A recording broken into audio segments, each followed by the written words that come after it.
শ্রী পরমাত্মনে নমঃ।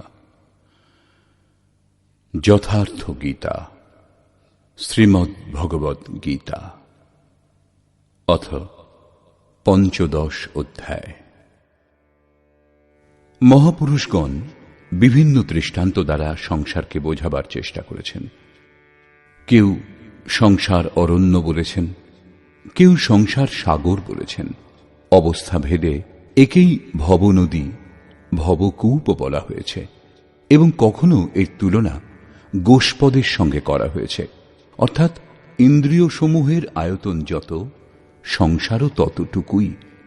এবং শেষে এমন অবস্থা আসে যে নাম লইত ভবসিন্ধু সুখাহি, নাম নিলেই ভবসিন্ধু শুকিয়ে যায়। এরূপ সমুদ্র সংসারে আছে কি? যোগেশ্বর শ্রীকৃষ্ণ সংসারকে সমুদ্র ও বৃক্ষের সংজ্ঞা দিয়েছেন। দ্বাদশ অধ্যায়ে তিনি বলেছেন, যারা আমার অনন্য ভক্ত তাদের শীঘ্রই সংসার সমুদ্র থেকে উদ্ধার করি। এখানে প্রস্তুত অধ্যায়ে যোগেশ্বর শ্রীকৃষ্ণ বলছেন যে এই সংসার বৃক্ষস্বরূপ। এর ছেদন করতে করতে যোগীগণ সেই পরম পদের খোঁজ করেন। শ্রী ভগবান উবাচ।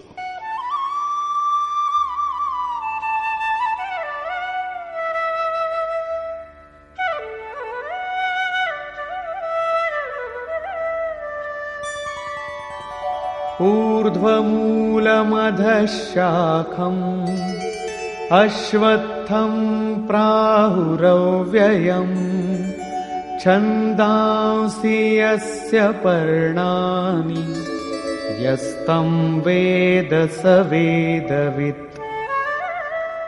অর্জুন, ঊর্ধ্বমূলম, ঊর্ধ্বে পরমাত্মাই এর মূল, অধঃ শাখম, নিম্নদিকে প্রকৃতি এর শাখাসমূহ। এইরূপ সংসাররূপী অশ্বত্থ বৃক্ষকে অবিনাশী বলা হয়। বৃক্ষ আশ্বাহ, অর্থাৎ কাল পর্যন্তও যে থাকবেই এটা বলা যায় না। যে কোনো সময় ছেদন হতে পারে, কিন্তু অবিনাশী বলা হয়। শ্রীকৃষ্ণের অনুসারে অবিনাশী বস্তু দুটি, এক সংসার রূপ বৃক্ষ অবিনাশী, এবং দ্বিতীয় তার থেকেও শ্রেষ্ঠ পরম অবিনাশী। এই অবিনাশী সংসার রূপ বৃক্ষের পাতা বেদকে বলা হয়েছে। যিনি এই সংসার রূপ বৃক্ষকে জানেন তিনি বেদজ্ঞ। যিনি এই সংসার বৃক্ষকে জানেন তিনি বেদজ্ঞাতা। গ্রন্থ পাঠকরা জানেন না। গ্রন্থ পাঠ করলে সেই পথে এগিয়ে যাবার প্রেরণা লাভ হয় মাত্র।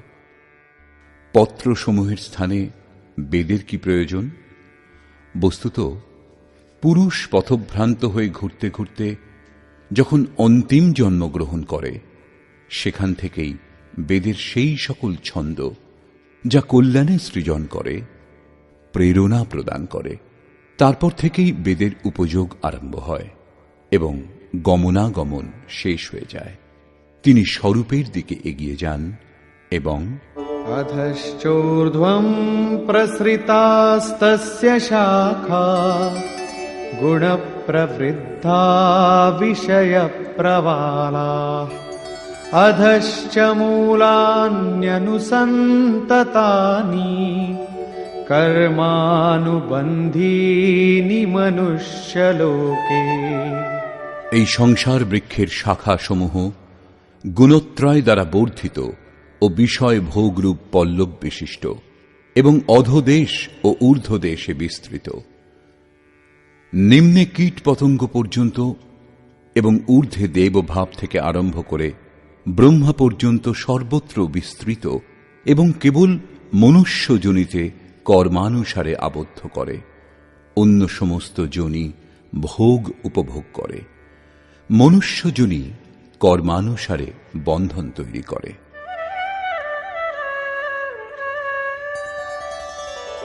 ন রূপমস্যেহ তথোপলভ্যতে নান্তো ন চাদির্ন চ সম্প্রতিষ্ঠা অশ্বত্থমেনম সুবিরূঢ়মূলম असङ्गशस्त्रेण दृढेन चित्वा। কিন্তু এই সংসার বৃক্ষের রূপ যেমন বলা হয়েছে তেমন দেখা যায় না, কারণ এর আদি নেই ও অন্তও নেই, এবং এর স্থিতিও উত্তম নয়, কারণ এই বৃক্ষ পরিবর্তনশীল। এই দৃঢ়মূল সংসার বৃক্ষকে দৃঢ় অসঙ্গ শস্ত্রেণ, অসঙ্গ অর্থাৎ বৈরাগ্যরূপ অস্ত্র দ্বারা ছেদন করতে হবে। এমন নয় যে অশ্বত্থের মূলে পরমাত্মা বাস করেন, অথবা অশ্বত্থ পাতা বেদ, আর শুরু করে দিলেন বৃক্ষের পূজা। এই সংসার বৃক্ষের মূল স্বয়ং পরমাত্মাই বীজ রূপে প্রসারিত, তাহলে কি তাও ছেদন হবে? দৃঢ় বৈরাগ্য দ্বারা এই প্রকৃতির সম্বন্ধ বিচ্ছেদ হয়, একেই ছেদন বলা হয়। ছেদন করে কি করা হবে?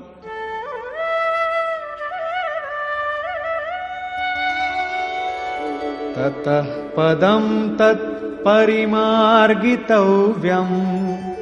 यस्मिन् गता न निवर्तन्ति भूयः तमेव चाद्यं पुरुषं प्रपद्ये यतः प्रवृत्तिः प्रसृता पुराणी। দৃঢ় বৈরাগ্য দ্বারা সংসার বৃক্ষকে ছেদন করে সেই পরম পদ পরমেশ্বরের উত্তম রূপে অন্বেষণ করতে হয়, যাকে প্রাপ্ত হলে সংসারের আর পুনরাবৃত্তি হয় না, অর্থাৎ পূর্ণ নিবৃত্তি লাভ হয়। কিন্তু তার অন্বেষণ কি রূপে সম্ভব? যোগেশ্বর বলছেন, এর জন্য সমর্পণ আবশ্যক। যে পরমেশ্বর হতে পুরাতন সংসার বৃক্ষের প্রবৃত্তি বিস্তৃত, সেই আদি পুরুষ পরমাত্মার শরণাগত আমি। তাঁর শরণাগত না হলে বৃক্ষ লুপ্ত হবে না।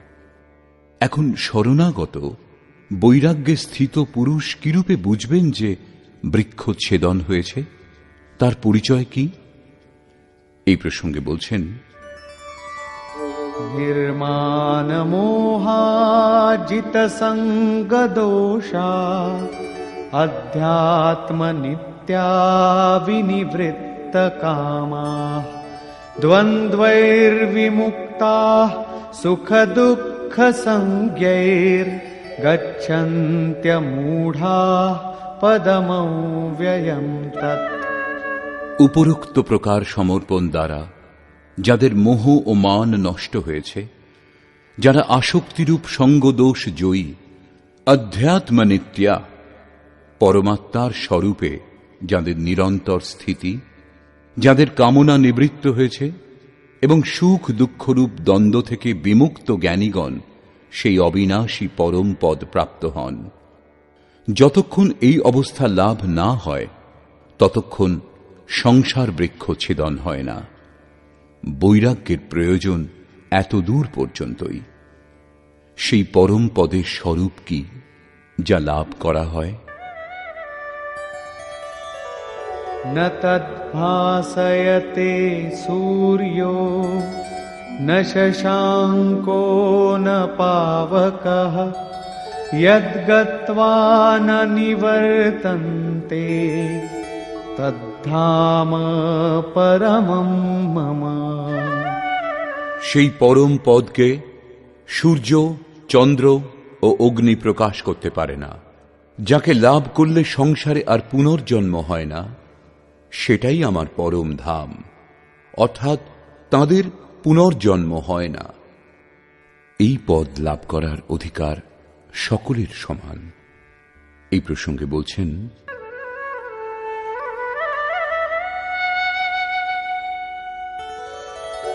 ममैवांशो जीवलोके जीवभूतः सनातनः मनः षष्ठानीन्द्रियाणि प्रकृतिस्थानि कर्षति। জীবলোকে, দেহকেই লোক বলে, অর্থাৎ এই দেহে এই জীবাত্মা আমারই সনাতন অংশ এবং সেই ত্রিগুণময়ী মায়াতে স্থিত মন ও পঞ্চেন্দ্রিয়কে আকর্ষণ করে। কি রূপে?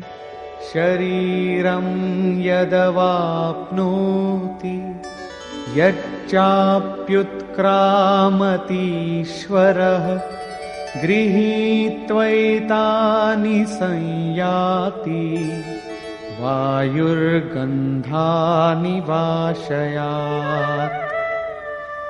বায়ু যেমন গন্ধস্থান থেকে গন্ধ আহরণ করে, তেমনি দেহের স্বামী জীবাত্মা যে পূর্ব দেহ ত্যাগ করে, সেই দেহ থেকে মন ও জ্ঞানেন্দ্রিয় সমূহের কার্যকলাপ গ্রহণ করে, অর্থাৎ আকর্ষণ করে সঙ্গে নিয়ে আবার যে নতুন দেহ লাভ করে তাতে প্রবেশ করে। অর্থাৎ যখন নতুন দেহ পরের মুহূর্তেই লাভ হয়, তখন আটার পিণ্ড তৈরি করে কাকে অর্পণ করেন, গ্রহণ কে করে? সেই জন্য শ্রীকৃষ্ণ অর্জুনকে বলেছিলেন, এই অজ্ঞান তোমার কোত্থেকে উৎপন্ন হল যে এই পিণ্ডোদক ক্রিয়া লুপ্ত হবে? সেখানে করে কি? মন ও 6টি ইন্দ্রিয় কে কে? श्रोत्रं चक्षुः स्पर्शनं च रसनं घ्राणमेव च अधिष्ठाय मनश्चायं विषयानुपसेवते। সেই দেহস্থিত জীবাত্মা কর্ণ, চক্ষু, ত্বক, জিহ্বা, নাসিকা ও মনকে আশ্রয় করে, অর্থাৎ এদের সাহায্যেই বিষয়সমূহ উপভোগ করেন। এইরূপ দেখা যায় না, সকলে তাঁর দর্শন করতে সমর্থ হয় না। এই প্রসঙ্গে শ্রীকৃষ্ণ বলছেন, उत्क्रामन्तं स्थितं वापि भुञ्जानं वा गुणान्वितं विमूढानानुपश्यन्ति पश्यन्ति ज्ञानचक्षुषः। যিনি দেহান্তরে গমন করেন, যিনি দেহে অবস্থানপূর্বক বিষয় ভোগ করেন, অথবা যিনি ত্রিগুণের সঙ্গে সংযুক্ত হন, সেই জীবাত্মাকে মূঢ় অজ্ঞানী ব্যক্তিগণ জানতে পারে না। কেবল জ্ঞানরূপ চক্ষু দ্বারা জ্ঞানীগণই তাকে জানতে পারেন, দর্শন করেন। সেই দৃষ্টি কিরূপে লাভ হবে?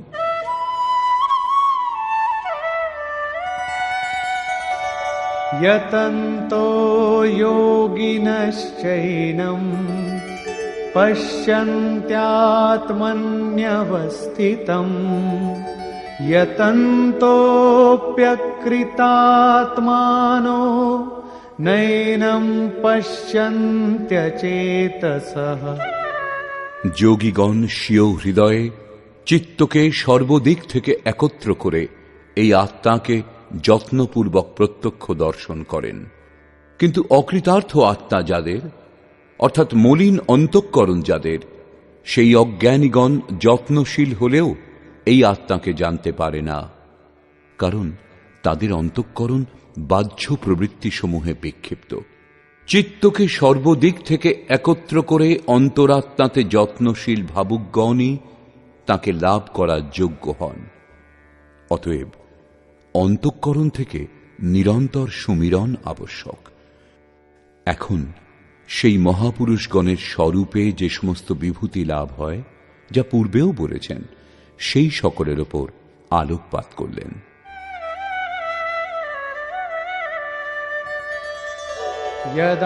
यदादित्यगतं तेजो जगद्भासयतेऽखिलं यच्चन्द्रमसि यच्चाग्नौ तत्तेजो विद्धि मामकम्।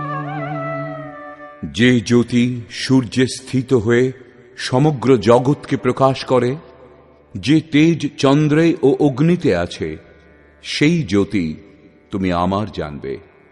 এখন সেই শক্তির কি কাজ, সেই প্রসঙ্গে বলছেন, गामाविश्य च भूतानि धारयाम्यहमोजसा पुष्णामि चौषधीः सर्वाः सोमो भूत्वा रसात्मकः। আমি পৃথিবীতে প্রবেশ করে স্বীয় শক্তি দ্বারা ভূত সকলকে ধারণ করি এবং চন্দ্রে রস স্বরূপ হয়ে সকল বনস্পতিদের পুষ্ট করি।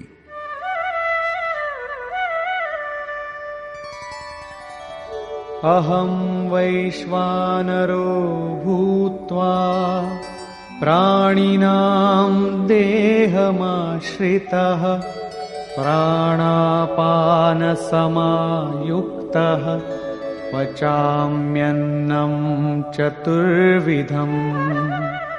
আমি প্রাণীগণের দেহে অগ্নিরূপে স্থিত হয়ে প্রাণ ও অপান বায়ুর সঙ্গে সংযুক্ত হয়ে 4 প্রকার খাদ্য পরিপাক করি। চতুর্থ অধ্যায়ে যোগেশ্বর শ্রীকৃষ্ণ স্বয়ং ইন্দ্রিয়াগ্নি, সংযমাগ্নি, যোগাগ্নি, প্রাণ অপানাগ্নি, ব্রহ্মাগ্নি ইত্যাদি 13-14টি অগ্নির উল্লেখ করেছেন। এদের সকলের পরিণাম জ্ঞান রূপেই পরিভাষিত হয়েছে। জ্ঞানকেই অগ্নি বলা হয়। শ্রীকৃষ্ণ বলছেন, এইরূপ অগ্নিস্বরূপ হয়ে প্রাণ ও অপানের সঙ্গে সংযুক্ত হয়ে 4 প্রকার বিধি দ্বারা জপ সর্বদা নিঃশ্বাস প্রশ্বাসে হয়। জপের 4 বিধি বৈখরী, মধ্যমা, পশ্যন্তী ও পরা। এই 4 বিধি দ্বারা প্রস্তুত অন্নকে আমি পরিপাক করি।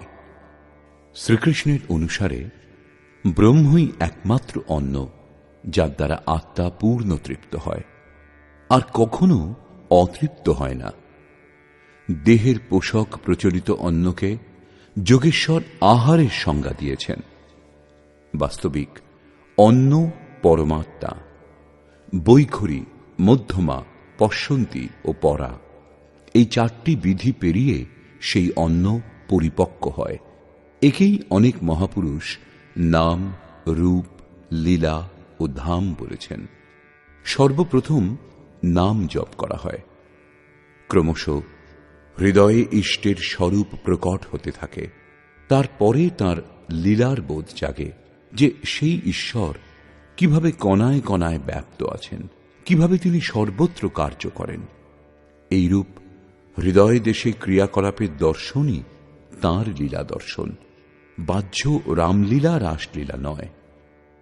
এবং সেই ঈশ্বরীয় লীলার প্রত্যক্ষ অনুভূতি করতে করতে যখন মূল লীলাধারীর স্পর্শ লাভ হয়, তখন ধামের অবস্থা লাভ হয়। তাঁকে জানার পর সাধক তাঁতে প্রতিষ্ঠিত হন। তাঁতে প্রতিষ্ঠিত হওয়া এবং পরাবাণীর পরিপক্ক অবস্থাতে পরব্রহ্মের স্পর্শ করে তাঁতে স্থিত হওয়া, 2 একসঙ্গে হয়। এইরূপ প্রাণ ও অপান অর্থাৎ নিঃশ্বাস ও প্রশ্বাসের সঙ্গে সংযুক্ত হয়ে 4 বিধি দ্বারা অর্থাৎ বৈখরী, মধ্যমা, পশ্যন্তী ও ক্রমশ পরা সম্পূর্ণ হয় যখন, তখন সেই অন্ন ব্রহ্ম পরিপক্ক হয়ে যায়, লাভও হয়, পরিপাকও হয় এবং পাত্র পরিপক্কই হয়।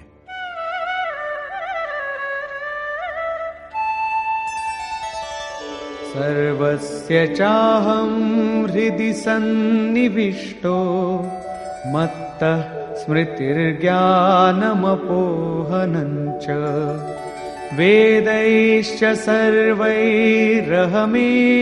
वेद्यो वेदान्तकृद्वेदविदेम चाहम्।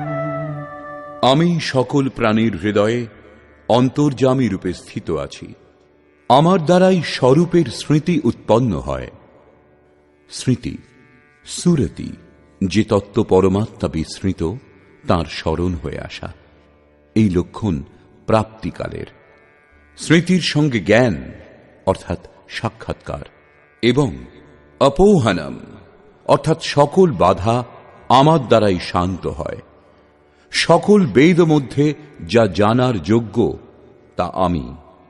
বেদান্তের কর্তা অর্থাৎ বেদস্য অন্তঃ স বেদান্ত পৃথক ছিলেন, তবেই তো অনুভব হল। যখন জানার সঙ্গে সঙ্গে সেই স্বরূপে প্রতিষ্ঠিত হয়েছেন, তখন আর কে কাকে জানতে চাইবেন? বেদান্তের কর্তা আমি এবং বেদবিদ সেও আমি, বেদের জ্ঞাতাও আমি। অধ্যায়ের আরম্ভে তিনি বলেছিলেন যে এই সংসার বৃক্ষের ন্যায়, ঊর্ধ্বে পরমাত্মা মূল এবং নিম্নে প্রকৃতি পর্যন্ত বিস্তৃত তার শাখাসমূহ।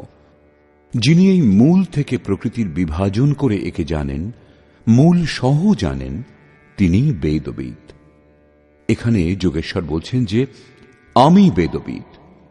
শ্রীকৃষ্ণ নিজের তুলনা বেদজ্ঞ মহাপুরুষগণের সঙ্গে করলেন। শ্রীকৃষ্ণ তত্ত্বজ্ঞ মহাপুরুষ, যোগীগণের মধ্যে পরম যোগী ছিলেন। এই প্রশ্ন এখানেই সম্পূর্ণ হল। এখন বলছেন যে এই সংসারে পুরুষের স্বরূপ দুই প্রকারের।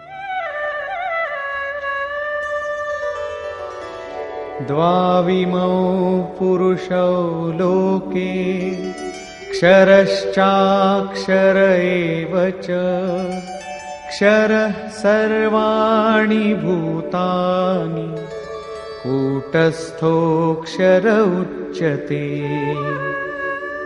অর্জুন, এই সংসারে পুরুষ দুই প্রকারের হয়। এক ক্ষর, ক্ষয়শীল, পরিবর্তনশীল, এবং দ্বিতীয় অক্ষর, অক্ষয়, অপরিবর্তনশীল। তন্মধ্যে সকল ভূত প্রাণীগণের শরীর বিনাশশীল, আজ আছে কাল থাকবে না। এরাই ক্ষর পুরুষ, এবং সাধনের দ্বারা যার মন ও ইন্দ্রিয়সমূহ নিরুদ্ধ, অর্থাৎ যার ইন্দ্রিয়সমূহ কুটস্থ, তাকে অক্ষর বলা হয়। এই কুটস্থ পুরুষকেই অবিনাশী বলা হয়। এখন আপনি স্ত্রী অথবা পুরুষ যাই হন না কেন, যদি দেহ ও দেহের উৎপত্তির কারণ সংস্কারের ক্রম বিদ্যমান, তাহলে আপনি ক্ষর পুরুষ। এবং যদি মন ও ইন্দ্রিয়সমূহ কুটস্থ হয়ে যায়, তাহলে আপনি অক্ষর পুরুষ। কিন্তু এটিও পুরুষের অবস্থা বিশেষই। এই দুইয়ের থেকেও শ্রেষ্ঠ এক অন্য পুরুষও আছেন। उत्तमः पुरुषस्त्वन्यः परमात्मेत्युदाहृतः यो लोकत्रयमाविश्य बिभर्त्यव्यय ईश्वरः। এই উভয় পুরুষ থেকে ভিন্ন অতি উত্তম পুরুষ অন্য একজন আছেন, যিনি ত্রিলোকে অবস্থিত হয়ে সকলের ধারণ পোষণ করেন, এবং তাকে অবিনাশী পরমাত্মা ঈশ্বর বলা হয়েছে। পরমাত্মা অব্যক্ত, অবিনাশী, পুরুষোত্তম, এইসব শব্দ তাঁর পরিচায়ক। বস্তুত তিনি পৃথক, অর্থাৎ অনির্বচনীয়। ক্ষর অক্ষর থেকে অতীত মহাপুরুষের চূড়ান্ত অবস্থা এটা, যাকে পরমাত্মা, পুরুষোত্তম এমন সব শব্দ দ্বারা ইঙ্গিত করা হয়েছে। কিন্তু তিনি অন্য, অর্থাৎ অনির্বচনীয়। সেই স্থিতিতে যোগেশ্বর শ্রীকৃষ্ণ নিজেরও পরিচয় দিলেন। यस्मात्क्षरमतीतोऽहम् अक्षरादपि चोत्तमः अतोऽस्मि लोके वेदे च प्रथितः पुरुषोत्तमः। আমি উপরোক্ত বিনাশশীল, পরিবর্তনশীল, ক্ষেত্র থেকে সর্বথা অতীত এবং অক্ষর, অবিনাশী, কুটস্থ পুরুষ থেকেও উত্তম। সেই জন্য লোক ও বেদে আমি পুরুষোত্তম নামে প্রসিদ্ধ।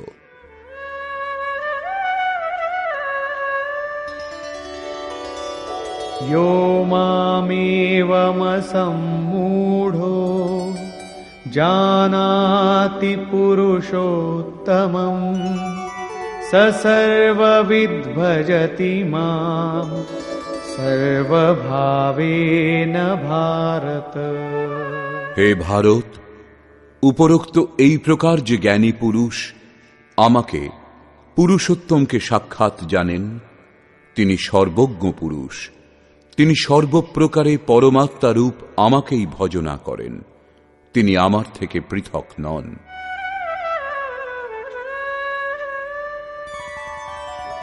इति गुह्यतमं शास्त्रम् इदमुक्तं मया नघ एतद्बुद्ध्वा बुद्धिमान् स्यात् कृतकृत्यश्च भारत।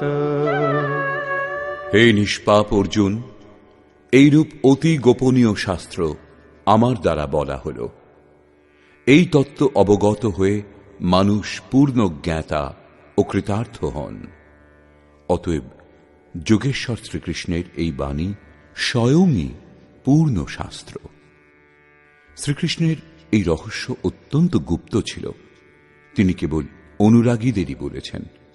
এই বিষয় কেবল অধিকারীর জন্য, সকলের জন্য নয়। কিন্তু যখন এই রহস্য সম্বন্ধেই লেখা হয়, শাস্ত্র সকলের জন্য সুলভ হয়, তখন মনে হয় যে শ্রীকৃষ্ণ সকলকেই বলেছেন। কিন্তু বস্তুত এই রহস্য অর্থাৎ শাস্ত্র শুধু অধিকারীর জন্যই। শ্রীকৃষ্ণের সেই অলৌকিক স্বরূপ সকলের দর্শন করার জন্য ছিলও না। কেউ তাকে দ্বারকাধীশ অর্থাৎ দ্বারকার রাজা বলে জানতেন, কেউ দূত এবং কেউ তাকে যদুবংশীয় বলেই মনে করতেন। প্রকৃতপক্ষে সেই অধ্যাত্ম বিষয়ের অধিকারী অর্জুনই ছিলেন। তাই যোগেশ্বর অর্জুনের কাছে কিছু গোপন করেননি। অর্জুন অনুভব করলেন যে শ্রীকৃষ্ণ পরম সত্য, পুরুষোত্তম। শ্রীকৃষ্ণ গোপন করলে অর্জুনের কল্যাণ সম্ভব ছিল না। এই বিশেষত্ব ভগবৎপ্রাপ্ত প্রত্যেক মহাপুরুষের মধ্যে পাওয়া যায়। রামকৃষ্ণ পরমহংসদেব একবার খুব আনন্দিত হয়েছিলেন। তখন ভক্তগণ জিজ্ঞাসা করেছিলেন, আজ আপনি যে খুব আনন্দিত? তিনি বলেছিলেন, আজ আমি সেই পরমহংস হয়ে গেছি। তার সমকালীন কোন শ্রেষ্ঠ মহাপুরুষ পরমহংস ছিলেন, তিনি তার দিকেই ইঙ্গিত করেছিলেন। কিছুক্ষণ পর তিনি অনুগামী সাধকদের, যারা কায়মনোবাক্যে বৈরাগ্যের আশায় তাঁর অনুগামী, তাদের বলেছিলেন, দেখো, তোমরা আর সন্দেহ করো না, আমি সেই রাম যিনি ত্রেতা যুগে আবির্ভূত হয়েছিলেন। আমি সেই কৃষ্ণ যিনি দাপর যুগে আবির্ভূত হয়েছিলেন। আমি তাঁদেরই পবিত্র আত্মা, সেই স্বরূপ। যদি ভগবৎ প্রাপ্তির ইচ্ছা করো, তাহলে আমার স্বরূপ দেখো। এইরূপ পূজ্য মহারাজজিও সকলকে বলতেন, হো, আমি ভগবানের দূত। যিনি প্রকৃত সন্ত, তিনি ভগবানের দূত হন। আমাদের দ্বারাই তাঁর সন্ধান পাওয়া যায়। যীশুখ্রিস্ট বলেছিলেন, আমি ভগবানের পুত্র, আমার কাছে এসো, তাহলে ঈশ্বরের পুত্র বলে অভিহিত হবে। অতএব সকলেই পুত্র হতে পারেন। সান্নিধ্যে আসার তাৎপর্য, তাঁরা সাধনা করে যে ব্রহ্মে স্থিত হয়েছেন, সাধনাক্রমে চলে তা সম্পূর্ণ করতে হবে। মোহাম্মদ সাহেবও বলেছিলেন, আমি আল্লাহর রসুল, সংবাদ বাহক। পূজ্য মহারাজজি সকলকে এটুকু বলতেন। কারো বিচার খণ্ডন মণ্ডন করেননি তিনি, কিন্তু বিরক্ত অনুগামীদের বলতেন, কেবল আমার স্বরূপ দেখো। যদি তুমি সেই পরম তত্ত্ব সম্বন্ধে জানতে চাও, তাহলে আমাকে দেখো, সন্দেহ করো না। যারা সন্দেহ করতেন, তাদের অনুশাসনের মধ্যে রেখে অন্তরে অনুভব সঞ্চার করে বাহ্য সমস্ত বিচার থেকে সরিয়ে যোগেশ্বর শ্রীকৃষ্ণের অনুসারে দ্বিতীয় অধ্যায়ের 40 থেকে 43 সংখ্যক শ্লোক, অনন্ত পূজা পদ্ধতি যার অন্তর্গত, তাই নিজের স্বরূপে নিযুক্ত করেছিলেন। তিনি অদ্যাবধি মহাপুরুষের রূপে অবস্থিত। এই রূপ শ্রীকৃষ্ণের স্থিতিও গোপনীয় ছিল, কিন্তু নিজের অনন্য ভক্ত, পূর্ণ অধিকারী, অনুরাগী অর্জুনের প্রতি তিনি তা প্রকাশ করেছিলেন। প্রত্যেক ভক্তের পক্ষেই এমন হওয়া সম্ভব। মহাপুরুষ লক্ষ লক্ষ ব্যক্তিকে সেই পথে চালান। নিষ্কর্ষ, বর্তমান অধ্যায়ের শুরুতে যোগেশ্বর শ্রীকৃষ্ণ বলেছিলেন, একটা অশ্বত্থ বৃক্ষের ন্যায় এই সংসার। অশ্বত্থ একটা উদাহরণ মাত্র। ঊর্ধ্বে এর মূল পরমাত্মা এবং নিম্নে প্রকৃতি পর্যন্ত বিস্তৃত এর শাখা প্রশাখা। যিনি এই বৃক্ষকে সম্পূর্ণরূপে জানেন তিনি বেদজ্ঞ। এই সংসার বৃক্ষের শাখাসমূহ ঊর্ধ্বদেশে এবং অধোদেশে সর্বত্র বিস্তৃত, এবং মূলানি এর মূলের জাল ঊর্ধ্বে এবং নিম্নে সর্বত্র ব্যাপ্ত, কারণ সেই মূল ঈশ্বর এবং তিনি বীজ রূপে প্রত্যেক জীবের হৃদয়ে বাস করেন। দৃষ্টান্তস্বরূপ একটি পৌরাণিক কাহিনী প্রস্তুত করা হয়েছে। একবার পদ্মফুলের ওপর বসে ব্রহ্মা বিচার করছিলেন যে আমার উৎপত্তি স্থান কোথায়, কোথায় আমার জন্ম হয়েছিল। তিনি সেই পদ্মফুলের নালে প্রবেশ করে অনবরত এগিয়ে যেতে লাগলেন, কিন্তু নিজের উদ্গম দেখতে পেলেন না। তখন তিনি হতাশ হয়ে পদ্মাসনে বসে পড়লেন। চিত্ত নিরুদ্ধ করার প্রচেষ্টা করতে লাগলেন এবং ধ্যান দ্বারা তিনি নিজের মূল উৎস কোথায় তা খুঁজে পেলেন। পরম তত্ত্বের সাক্ষাৎকার করে তাঁর স্তব করলেন। পরম স্বরূপের দ্বারা অবগত হলেন যে আমি সর্বত্র বিরাজমান, কিন্তু আমার প্রাপ্তিস্থান হৃদয়। হৃদয় দেশে যিনি ধ্যান করেন তিনি আমাকে লাভ করেন। ব্রহ্মা প্রতীক স্বরূপ। যোগ সাধনের পরিপক্ক অবস্থাতে এই স্থিতি জাগ্রত হয়। ঈশ্বর লাভে প্রবৃত্ত ব্রহ্মবিদ্যার সঙ্গে সংযুক্ত বুদ্ধিকেই ব্রহ্মা বলা হয়। পদ্মফুল জলে অবস্থিত হয়েও নির্মল ও নির্লিপ্ত থাকে। বুদ্ধি যতক্ষণ এদিক সেদিক সন্ধান করে ততক্ষণ লাভ করতে পারে না, কিন্তু যখন সেই বুদ্ধি নির্মলতার আসনে স্থির হয়ে মন ও ইন্দ্রিয় সমূহকে সংযম করে হৃদয় রাজ্যে নিরুদ্ধ করে, এবং সেই নিরুদ্ধ মন ও ইন্দ্রিয় সমূহ যখন বিলীন হয়ে যায়, তখন স্বীয় হৃদয়ে পরমাত্মাকে লাভ করে। যোগেশ্বর শ্রীকৃষ্ণের অনুসারে সংসার বৃক্ষস্বরূপ, যার মূল এবং শাখাসমূহ সর্বত্র বিস্তৃত। কর্মানুবন্ধীনি মনুষ্য লোকে, কর্মানুসারে কেবল মনুষ্য যোনিতে বন্ধন তৈরি করে, আবদ্ধ করে। অন্য যোনিতে যাদের জন্ম হয় তারা কর্মের অনুসারে ভোগ উপভোগ করে। অতএব দৃঢ় বৈরাগ্যরূপ শস্ত্র দ্বারা এই সংসার বৃক্ষকে তুমি ছেদন করো এবং সেই পরম পদের অনুসন্ধান করো যে মহর্ষিগণ তাকে লাভ করেছেন, তাদের পুনর্জন্ম হয় না। কিরূপে জানা যাবে যে সংসার বৃক্ষ ছেদন হয়েছে? যোগেশ্বর বলছেন, যিনি মান ও মোহমুক্ত, যিনি সঙ্গদোষ জয় করেছেন, যার কামনা নিবৃত্ত হয়েছে এবং যিনি দ্বন্দ্ব থেকে মুক্ত, তিনি সেই পরম তত্ত্ব লাভ করেন। সেই পরম পদকে সূর্য, চন্দ্র বা অগ্নি কেউ প্রকাশিত করতে পারে না। সেই পদ স্বয়ং প্রকাশ স্বরূপ, যাকে লাভ করলে সংসারে আর ফিরে আসতে হয় না। সেটাই আমার পরম ধাম। এই ধাম লাভ করার অধিকার সকলের আছে, কারণ এই জীবাত্মা আমারই শুদ্ধ অংশ। জীবাত্মা দেহত্যাগের সময় মন ও 5টি জ্ঞানেন্দ্রিয়কে সঙ্গে নিয়ে যায়, অর্থাৎ নতুন দেহে প্রবেশ করে। সংস্কার সাত্ত্বিক হলে সাত্ত্বিক স্তরে গিয়ে পৌঁছয়, রাজসিক হলে মধ্যম স্থানে এবং তামসিক হলে জঘন্য যোনিতে জন্ম হয়। জীবাত্মা ইন্দ্রিয়সমূহের অধিষ্ঠাতা মনের সাহায্যে সকল বিষয়কে উপভোগ করে। একে দেখতে পাওয়া যায় না। জ্ঞান সেই দৃষ্টি যার মাধ্যমে একে দেখা সম্ভব। কোনো বিষয় মুখস্থ করে নেওয়াটাই জ্ঞান নয়। যোগীগণ চিত্ত হৃদয়ে সংযম করে প্রযত্নপূর্বক তাকে দর্শন করেন। অতএব জ্ঞান হল সাধনগম্য। শাস্ত্র অধ্যয়ন দ্বারা তার প্রতি অনুরাগ উৎপন্ন হয়। সংশয়যুক্ত অকৃতাত্মা ব্যক্তিগণ যত্নশীল হলেও একে দেখতে পায় না। এখানে প্রাপ্তি স্থানের বর্ণনা করা হয়েছে। অতএব সেই অবস্থাতে বিভূতিসমূহের প্রবাহ স্বাভাবিক। সে সকলের ওপর আলোকপাত করে যোগেশ্বর শ্রীকৃষ্ণ বলছেন, সূর্য ও চন্দ্রে যে প্রকাশ আছে সেই প্রকাশ আমার জানবে। অগ্নিতে যে তেজ আছে সেই তেজও আমার। আমি প্রচণ্ড অগ্নিরূপে 4 বিধি দ্বারা পরিপক্ক অন্নকে পরিপাক করি।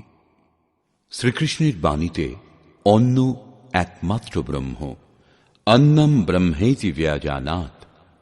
যাকে লাভ করে এই আত্মা পূর্ণ তৃপ্ত হয়, বৈখরি থেকে পরা পর্যন্ত পূর্ণ পরিপক্ক হয়ে অন্ন পরিপাক হয়ে যায়, সেই পাত্র বিলীন হয়। এই অন্ন আমিই পরিপাক করি, অর্থাৎ সদ্গুরু রথী না হলে এই উপলব্ধি সম্ভব নয়। এই বিষয়ের উপর জোর দিয়ে যোগেশ্বর শ্রীকৃষ্ণ পুনরায় বললেন, সকল প্রাণীর অন্তর্দেশে অবস্থিত হয়ে আমি স্মৃতি প্রদান করি, বিস্মৃত স্বরূপের স্মৃতি প্রদান করি। স্মৃতির সঙ্গে যে জ্ঞান লাভ হয় তা আমি।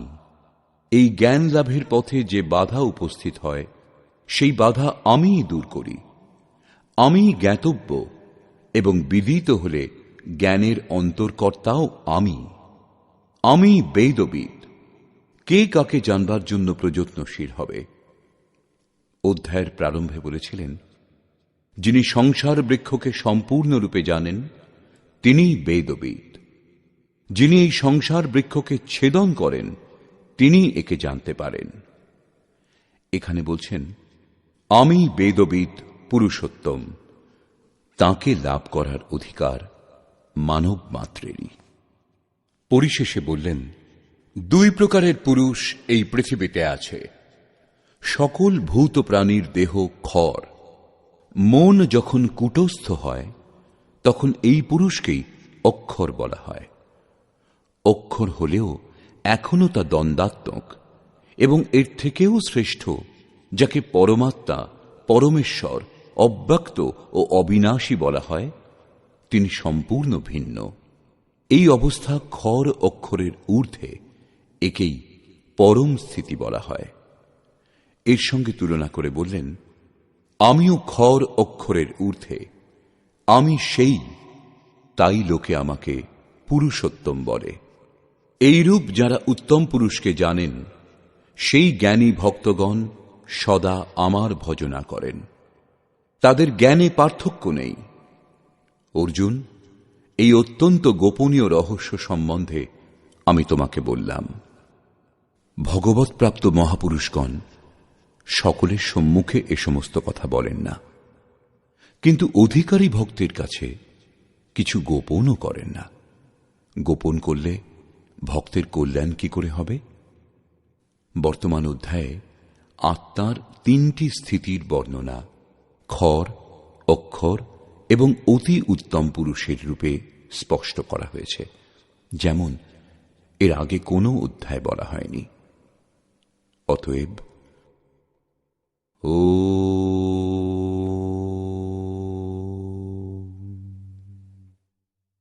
এই প্রকার শ্রীমদ্ ভগবদ্ গীতারূপী উপনিষদ এবং ব্রহ্মবিদ্যা তথা যোগশাস্ত্র বিষয়ক শ্রীকৃষ্ণ ও অর্জুনের সংবাদে পুরুষোত্তম যোগ নামক 15 অধ্যায় পূর্ণ হল।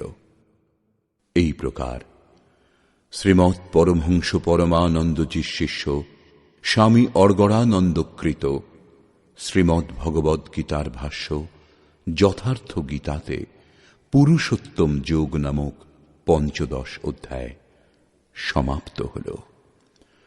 হরি ওম তৎসৎ।